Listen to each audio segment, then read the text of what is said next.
This is Optimal Health Daily, episode 1443. A low sugar diet. What's the big deal? By Elly McGuinness of ellymcguinness.com. And I'm Dr. Neil, your host and narrator. Hey there, happy Saturday. I hope your weekend is off to a great start, and welcome back to Optimal Health Daily, or OHD, where I act as your narrator of popular health and fitness blogs, and always with a bit of my commentary at the end. First, I'm not sure if you've noticed, pollen and seasonal allergies seem extra bad this year. And if you're affected by allergies, you're not alone. 50% of Americans suffer from allergies. Over-the-counter medications like antihistamines and steroids only give you short-term relief, but can also make you drowsy and might even have long-term effects on your microbiome or overall health. Check out Curex, a long-term solution for your allergies. Curex is a telehealth platform that offers allergy immunotherapy, which treats the source of your allergies, not just the symptoms, by building up the body's immune response to an allergen. You simply meet with a doctor online through a telehealth consultation, share your allergy history, take an allergy test at home, and receive your personalized prescription for sublingual allergy immunotherapy delivered to your door. Find out if you're a fit for immunotherapy at getcurex.com/OHD and get $75 off your first order with the code OHD. That's getcurex.com/OHD. Promo code OHD. Let's get right to today's post and start optimizing your life. A low sugar diet. What's the big deal? By Elly McGuinness of ellymcguinness.com. Recipes and nutrition plans centered on sugar-free, low sugar, or free from refined sugar meals and snacks can be found aplenty on the internet and in modern cookbooks. Why is everyone so obsessed about having a low sugar diet? Some of the problems with sugar. Many people are now choosing a low sugar diet because sugar can, 1, lead to accelerated tooth decay, 2, lead to a release of the hormone dopamine, which may cause your brain and body to want more and more sugar. 3, cause insulin spikes and troughs, which over time challenge the body's ability to use insulin effectively and increase the risk of type 2 diabetes. 4, cause energy peaks and troughs rather than steady energy throughout the day. And 5, lead to excess storage of body fat. Sugar that is required for energy is burned off. After that, the liver and muscles do store some, but anything remaining after is stored as fat. But don't I need sugar? All carbohydrate foods will eventually be broken down into sugar inside the body. This includes foods like fruit, vegetables, grains, and legumes. So if you're eating a balanced diet, your body and brain will be getting plenty of it. A diet rich in real, whole foods can be considered an excellent focus for a low sugar diet. Real foods contain sugar, but in a more sustaining form, allowing a gradual release of energy throughout the day. High sugar foods, on the other hand, will make you more likely to experience energy spikes and troughs throughout the day. Can less refined options form part of a low sugar diet? Cane sugar, whether it be white or raw, and even the highly refined high fructose corn syrup, or HFCS, may have negative impacts on the body. This is partly because, during the refining process, many nutrients have been removed. This makes the end product a very unnatural thing for the body to deal with. Unrefined natural sugar substitutes include raw honey, fresh dates, and pure maple syrup. These will provide nutrition for the body and will not impact it in the same way that refined sugar will. For example, honey has a lower glycemic index than refined sugar, meaning that it will release sugar into the body more slowly. Unrefined alternatives can still result in insulin spikes and are best consumed alongside other foods that are primarily fat and or protein-based. Beware of any substitute for sugar, whether they are natural sweeteners such as stevia or claiming to be less refined, such as brown rice syrup. Reliance on or craving for any form of sweetener, even unrefined ones, is a signal to your body that there's something missing in your overall nutrition picture. Practical tips to help you with a low-sugar diet. Tip 1. Avoid processed juices and fizzy drinks. Instead, have a couple of servings of fresh fruit like berries.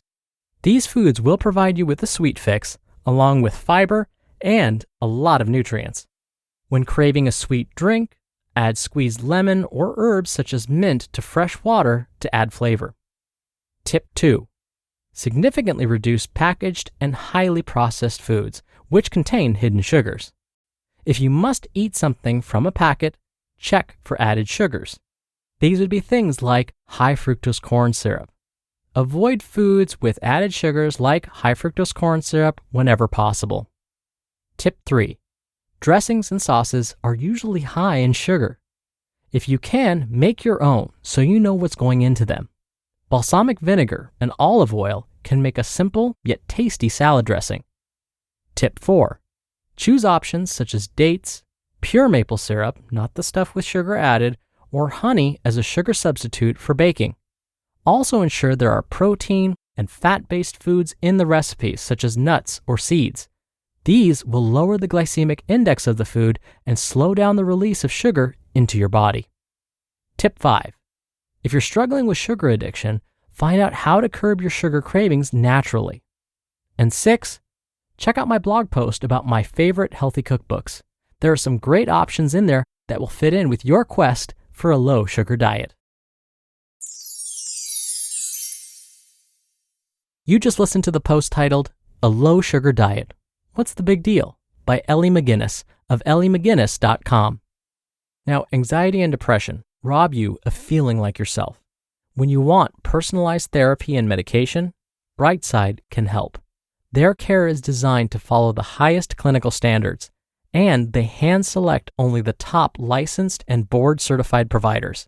Whether you choose therapy, medication, or both, all plans are based on American Psychiatric Association guidelines, and 85% of Brightside members feel better within 12 weeks. I have both family and friends who suffer from depression and anxiety. The best thing for them has been getting professional help. You're not alone. Join the thousands of Brightside members who use Brightside to help overcome depression and anxiety. You can easily track your progress with Brightside so you can see improvement over the course of your treatment. And Brightside offers treatment for the full spectrum of anxiety and depression conditions. Join thousands of Brightside members taking back their lives. Take your free mental health assessment and get up to $100 credit on your first month of treatment at brightside.com/OHD.